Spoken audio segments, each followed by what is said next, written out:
कई बार हनुमान जी ने अपने प्रभु श्री राम की मदद के लिए असंभव को भी संभव कर दिया। इतना ही नहीं, उन्होंने राम के नाम के महत्व के लिए प्रभु राम के क्रोध का सामना भी किया। हनुमान जी के आराध्य प्रभु श्री राम है और राम जी को हनुमान जी सभी भक्तों में सबसे अधिक प्रिय हैं। हनुमान जी और प्रभु राम से जुड़ी कई कहानियां हैं। आज हम आपको ऐसी दो घटना के बारे में बताने जा रहे हैं जिसमें प्रभु राम ने हनुमान जी के घमंड को तोड़ा था। मित्रों, लंका युद्ध से पहले की बात है। समुद्र को पार कर लंका जाने के लिए सेतु बनाया जाना था। उससे पूर्व प्रभु राम चाहते थे कि सेतु पर एक शिवलिंग की स्थापना की जाए, परंतु राम ने हनुमान जी से अपने मन की बात बताई और कहा कि काशी जाकर शिवलिंग लाए और मुहूर्त से पूर्व आ जाए। पवन पुत्र के लिए काशी जाना कोई बड़ी बात नहीं थी। वह तो अतुलित बलशाली और वेगवान थे। वह पल भर में ही काशी पहुंच गए। अपने वेग पर उनको थोड़ा सा अभिमान हो गया।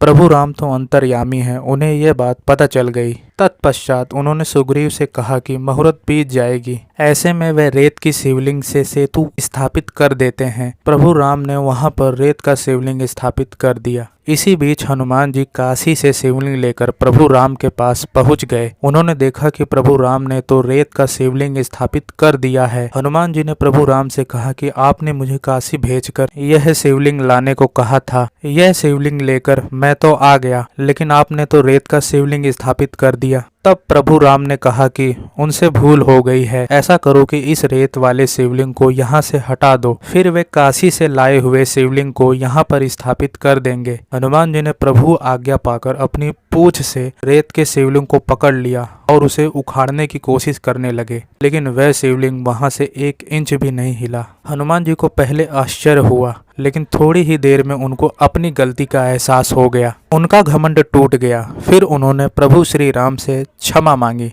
दूसरी घटना उस समय की है जब हनुमान जी संजीवनी लेकर लौटते हैं। तब हनुमान जी भगवान राम से कहते हैं, प्रभु आपने मुझे संजीवनी लेने के लिए नहीं भेजा, आपने तो मेरी मूर्छा दूर करने के लिए भेजा था। आज मेरा ये भ्रम टूट गया कि मैं सबसे बड़ा राम भक्त हूँ। वास्तव में भरत भैया संत हैं और उन्होंने राम नाम का जाप किया है। हनुमान जी आगे कहते हैं, जब भैया लक्ष्मण को शक्ति लगी तब मैं संजीवनी लेने गया था। जब रास्ते में मैं आ रहा था तब भरत भैया ने मुझे बाण मारा और मैं जमीन पर गिर गया। इसके बाद भरत भैया ने ना संजीवनी मांगी ना वैद्य बुलाया। उन्हें कितना भरोसा है प्रभु राम के नाम पर। हनुमान जी आगे कहते हैं कि प्रभु भरत भैया ने कहा था जब मैं बाण लगने से मूर्छित हो गया। भैया भरत कहते हैं, मूर्छा में भी राम नाम का जाप करने वाले महात्मा आप कौन हैं? कृपया आंखें खोलिए और आप जैसे राम भक्त पर जिसने बाण चलाया ऐसे पापी को या तो दंड दीजिए या फिर क्षमा कीजिए, परंतु एक बार आंखें खोलिए। प्रभु ये वचन सुनते ही मैं भी श्री राम जय राम कहता हुआ उठ बैठा।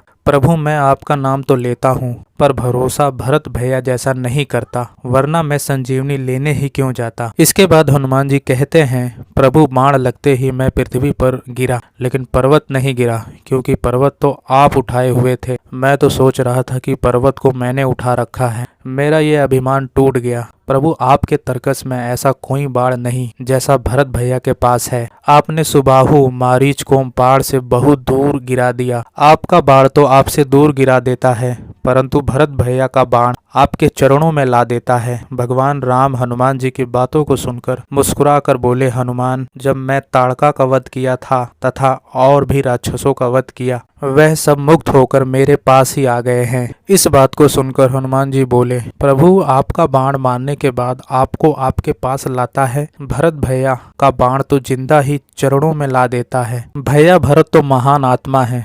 प्रभु आपने वनवास वन में रहकर बिताया, लेकिन भरत भैया ने तो नंदीग्राम में कुटिया बनाकर वनवास काटा। तो मित्रों, इस कहानी से हमें ये सीख मिलती है कि हम भगवान का नाम तो लेते हैं लेकिन भरोसा नहीं करते हैं। हम सोचते हैं बुढ़ापे में बेटा ही सेवा करेगा, यदि बेटा नहीं तो क्या होगा। हम उस समय भूल जाते हैं कि जो भगवान रात को नींद में डाली पर बैठे हुए पक्षी को गिरने नहीं देता, वह आपको कैसे बेसहारा छोड़ सकता है।